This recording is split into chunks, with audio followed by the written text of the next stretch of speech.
de la population itorienne dès l'entrée de la 11e brigade commando des réactions rapides. C'est sur instruction du commandant suprême que les forces armées sont à la phase de déploiement avec de nouvelles unités pour sécuriser davantage la population ainsi éradiquer l'insécurité. Le chef de l'État et commandant suprême des forces armées a répondu aux cris de détresse de sa population dans la province de l'Ituri. Je demande à tous de bien se tenir parce que notre riposte sera impitoyable et nous jusqu'à l'éradication totale de cette violence à l'Est. C'est le sens de l'arrivée de la 11e brigade. Le secteur opérationnel Ituri a présenté hier au gouverneur de province 7 rebelles ougandais du mouvement Luganda Orland Liberation Front arrêtés dans le rang de la milice Codeco. Les groupes de libération de l'Ouganda. Ils venaient à Pandroma voir l'un de leurs contacts parce que leur groupe contrôle du côté de l'Ouganda, Nebi. Congolese government formally contacter les Codeco parce qu'ils estiment que le gouvernement congolais est ami au gouvernement ougandais dont M. Museveni en tête. En venant vers le gouvernement, ils n'étaient pas sûrs s'ils allaient être bien accueillis, sinon ils risquaient d'être rapatriés auprès de M. Museveni. Voilà pourquoi ils ont opté pour se rallier au groupe rebelle Codeco. Ils ont recruté à peu près 500 plus. Et là, ils continuent encore à recruter au niveau de Nebi. An organization called Codeco. Alors s'il est venu, ils sont plus venus chercher le féticheur pour avoir un peu de pouvoir féticheur, même ceux qui peuvent les accompagner, groupe Codeco. Par ailleurs, un milicien Codeco répondant au nom de Sami Njabou, en charge de liaison d'achat d'armes entre le rebelle sud-soudanais et les Codeco arrêtés à la frontière du sud-soudanaise et la RDC. Mon nom est Sami Djabou. Je suis moulin de 100% de Pandroma et élément du groupe armé Codeco Bar IRPDC. C'est Bassa qui est notre leader. On m'a arrêté avec 4500 $ à Kingezi Base. Je partais au Soudan du Sud pour achat des armes et munitions. Notons que leur arrestation est le nœud de reprise des hostilités par les Codeco qui s'attaquent aux populations et aux FARDC sur tout le front depuis le samedi 9 avril 2021 sur la RN 27 à l'auteur des localités Lopa et Pandolé situées à 38 km au nord de Djougou. Les forces armées de la République démocratique du Congo ont lancé ce jeudi les opérations militaires contre une coalition de la milice FPIC, FRPI réfracteur et le résiduel de la milice Codeco Bar ALC. Après les intenses combats, les forces régulières ont neutralisé 17 milices et 9 autres capturés. Donc, un élément de la FRPI de la communauté Ngiti et 8 autres ici de la communauté Bira par eux, un mineur. Shukuru, mele toka kubaladana Nyakundi. Nyakundi mele kwa fanya nini ya milisi china kilima. Jita kubefe. Walikuwa baibuduki ilikuwa babofera kubagiti. Wakavuka pata basa pika Nyakundi buziba. Walikuwa bi karibu desha ekelki. Komboranga bati mbafele. Naza mungiti, naza milisa FRPI, brigade Fatma Molia. Major Mandiri. Grâce à ces opérations éclairées sous la coordination du commandant secteur opérationnel Ituri, l'amiral Ejidengo John, l'armée a pacifié totalement le village Marabo et la RN 27, théâtre des opérations depuis le début de la semaine.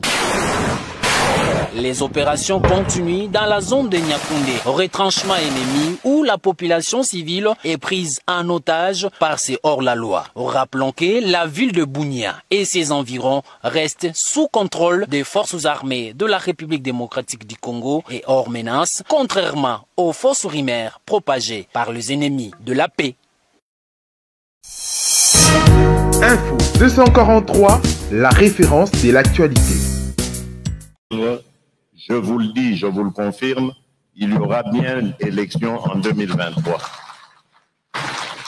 Je suis issu d'un moule dans lequel on m'a forgé pour les élections. Les élections sont le seul, pour nous, le seul thermomètre qui peut indiquer la bonne marche d'un pays. Il n'y en a pas d'autre. On ne s'éternise pas au pouvoir. Ici, l'idée est de simplement bien faire les choses. Nous avons connu des élections tumultueuses dans ce pays. Moi, je n'en veux plus. Je veux que si demain nous organisions des élections, il n'y ait plus de contestation. On n'ait plus une ribambelle de candidats à la Cour constitutionnelle ou ailleurs en train de brandir leurs preuves d'élection ou de ceci et cela. Ça ne va pas. Donc vous devez réfléchir à nous donner un processus électoral qui soit crédible, qui soit clair et qui puisse permettre à tous ceux qui sont élus et ceux qui ne le seront pas d'avoir la même lecture. Et pendant ce temps, en parallèle, le processus électoral va devoir continuer son bonhomme de chemin. En plus de cela, il y a eu ce fameux débat sur le recensement, l'identification de la population, mais ce n'est pas un prétexte, rassurez-vous, pour ne pas organiser des élections. J'ai parlé et rencontré plusieurs spécialistes en matière électorale qui m'ont dit et certifié qu'il y a moyen de faire ces deux choses de manière concomitante pour avancer. Nous avons besoin dans notre pays de savoir qui est congolais, qui ne l'est pas. Nous avons besoin dans notre pays de savoir combien de Congolais vivent dans notre pays, combien sont à l'étranger. C'est une chose qui est tout à fait normale parce que cela permettra d'organiser notre développement et d'aller vraiment aux besoins des populations. C'est quelque chose de primordial lorsqu'on veut aller loin avec un pays. Donc, ne vous laissez pas manipuler par ce genre de discours qui consiste à faire croire qu'il y a anguille sous roche. Les militants sur les réseaux sociaux et les pseudo-journalistes, laissez ça à ceux qui font ça. Nous ne sommes pas venus là où nous sommes pour continuer de militer. Non. Maintenant, nous devons regarder les choses avec réalisme. On ne doit pas se laisser entraîner dans de la manipulation, qu'elle soit nationale ou internationale. Il n'y a en nous aucune intention de fuir les élections. Pas du tout.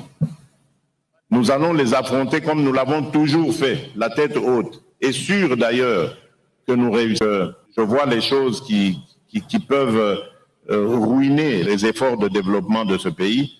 C'est notamment le tumulte, le tohu-bohu que l'on constate dans nos provinces. Ça devient insupportable. Aujourd'hui, pour un oui ou pour un non, un gouverneur est débarqué, un président de l'Assemblée provinciale est débarqué. Ça devient vraiment un capharnaüm qui fait que je ne crois pas de péréquation qui va leur permettre de se développer. Nous avons d'autres idées par rapport à l'agriculture, par rapport aux infrastructures, pour permettre à ces entités de... Est-ce que nous avons la même compréhension par rapport aux attentes de notre peuple? Ça devient vraiment infernal. Et je vous prie vraiment de vous pencher sur cette question parce que c'est sérieux. Nos provinces ne peuvent pas toujours être aussi instables. Surtout les provinces dans lesquelles nous avons à faire face en ce moment à des violences. On ne peut pas continuellement les déstabiliser. D'ailleurs, pour l'une d'entre elles, j'ai déjà même une idée, mais elle sera provisoire. C'est pour ça que j'ai besoin de ce gouvernement. Mais dans l'absolu, il faudrait vraiment que vous réfléchissiez à un mécanisme qui ferait que nos provinces vont demeurer stables, complètement stables. Il y a également une autre réforme qui me tient particulièrement à cœur, c'est celle des nationalités. Non pas que j'ai une autre nationalité, mais j'ai vécu longtemps à l'étranger, je connais ce problème. Nous avons milité de l'étranger avec des Congolais qui ont d'autres nationalités, mais qui sont Congolais. et qui se battent pour le Congo de la même manière que ceux qui sont au pays, qui aiment le Congo et qui investissent de leur temps et de leur argent pour ce pays. Et je trouve que c'est injuste de continuellement comme ça les tenir à l'écart. Un Congolais, quelle que soit la nationalité qu'il ait acquise après les péripéties de sa vie, est de nature attachée à son pays, à son peuple. Ça, c'est ce que j'ai toujours constaté. Le Congolais aime son pays. Même si parfois on en fait un peu trop, mais nous aimons notre pays. Donc il faut permettre à ces compatriotes, moi je les appelle ainsi, de la diaspora, de pouvoir être à l'aise. Maintenant, je n'impose rien, mais il faut leur permettre de prendre part au débat à l'intérieur de leur pays. Soit en participant activement, donc politiquement, ou soit en revenant. Et ça, il faut faciliter leur retour. On a commencé déjà avec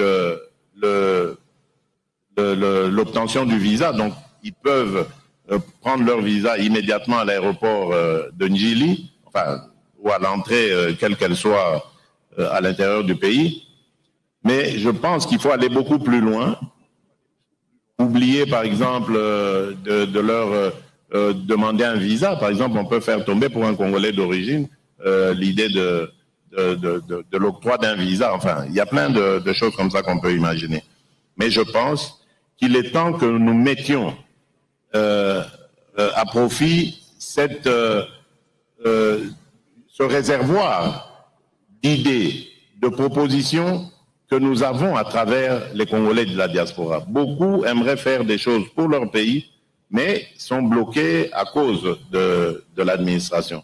Donc je crois que c'est aussi important de voir les choses de cette manière. Donc je vais peut-être m'arrêter là. Nous avons beaucoup d'autres réformes à faire. Dans la justice, par exemple, nous voyons comment notre justice, malgré les premières réformes qui ont été faites, n'a toujours pas amélioré son image. Je crois que ça, c'est important pour l'état de droit que nous voulons, que les Congolais, d'abord, pour commencer par eux, se sentent protégés par une justice crédible, une justice pour tous, mais également les étrangers qui vont venir avec leurs investissements. C'est important qu'ils sachent que au Congo, il y a des institutions qui vont protéger leurs investissements. C'est du bénéfice pour nous, pour nos populations, pour notre économie. Et donc, avec la justice, nous pourrons combattre les antivaleurs. Ça, je vous le dis, mesdames et messieurs, c'est plus qu'important.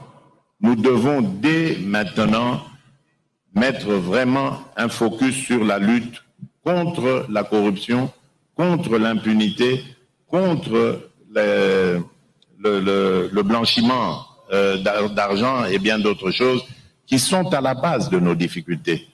Le Congo est un pays riche, mes chers amis. Nous pouvons faire des miracles, vraiment des miracles dans les années qui viennent. Il ne faut pas attendre des générations, comme parfois je l'entends à Congo, tout c'est faux. Congo et Kokiko-Bonga-Lelo. Mais c'est à nous de mettre la main à la pâte, c'est à nous de fournir ces efforts, d'arrêter de voler notre pays, d'arrêter de le ruiner. Nous pouvons le faire. Et ça, je vous le demande vraiment de tout cœur, aidez-moi à réaliser cela. Vous verrez que ce pays sera non seulement un havre de paix, mais un Eldorado pour les Congolais d'abord.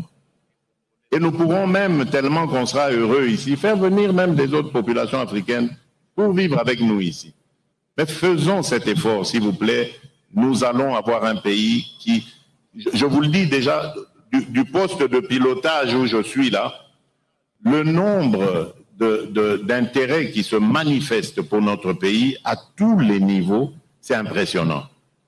Et tout ça malgré l'image de guerre, de violence, de corruption que nous émettons jusque-là.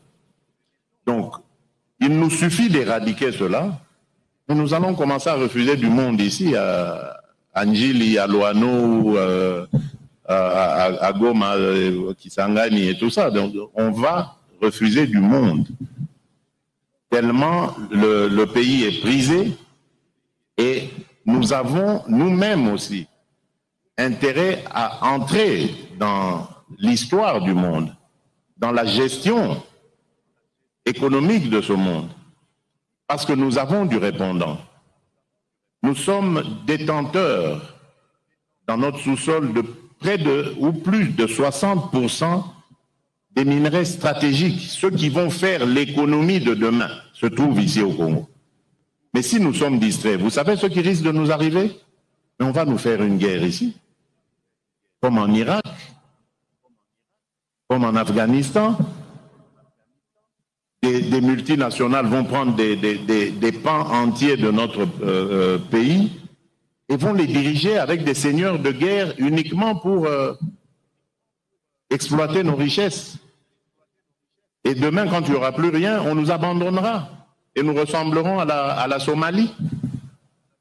C'est ça qui risque de nous arriver si nous ne sommes pas vigilants. Notre pays est très riche, mais nous devons être d'abord, nous, les propriétaires de ce pays, et dire ce que nous voulons. Nous ne fermons les portes à personne, mais nous voulons que ceux qui vont venir ici tiennent compte aussi de nos desiderata. Ils vont se développer, mais nous, d'abord, nous allons développer le pays grâce à nos ressources et nous allons faire la joie de ces investisseurs qui pourront aussi à leur tour se retrouver. Mais tout ça demande de la concentration, du sérieux.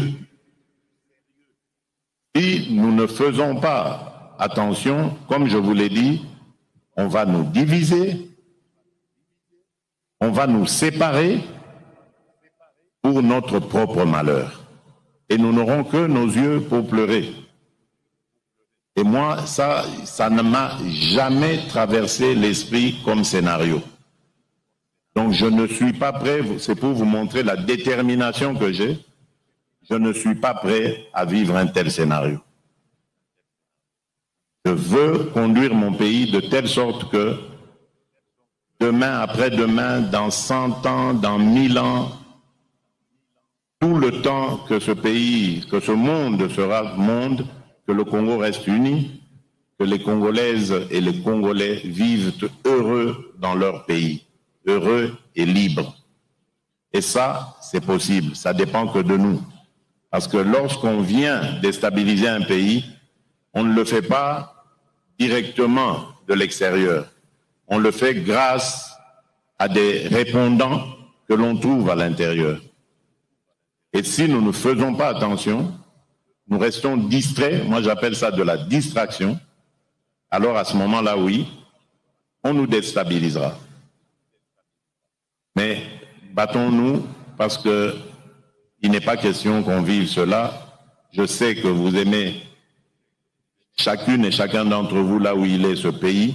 Vous y êtes attachés comme moi et je sais que je peux attendre de vous la même détermination pour garder ce pays uni et le développer pour le bonheur de nos populations. Voilà, mesdames et messieurs, je crois que j'ai fait le tour de la question.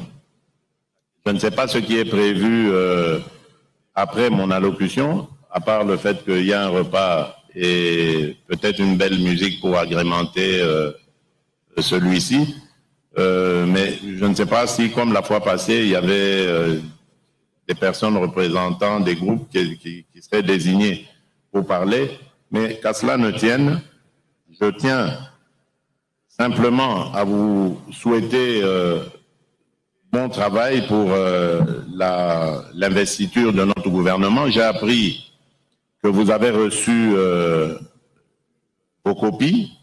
Donc faites le travail de l'examen de ces copies. Et je vous félicite parce que j'ai entendu que lorsque le Premier ministre vous a reçu caucus par caucus, vous avez été très virulent dans vos analyses et c'est ça que j'attends de vous. il faut ne ménager personne. Il faut agir dans l'intérêt de notre peuple.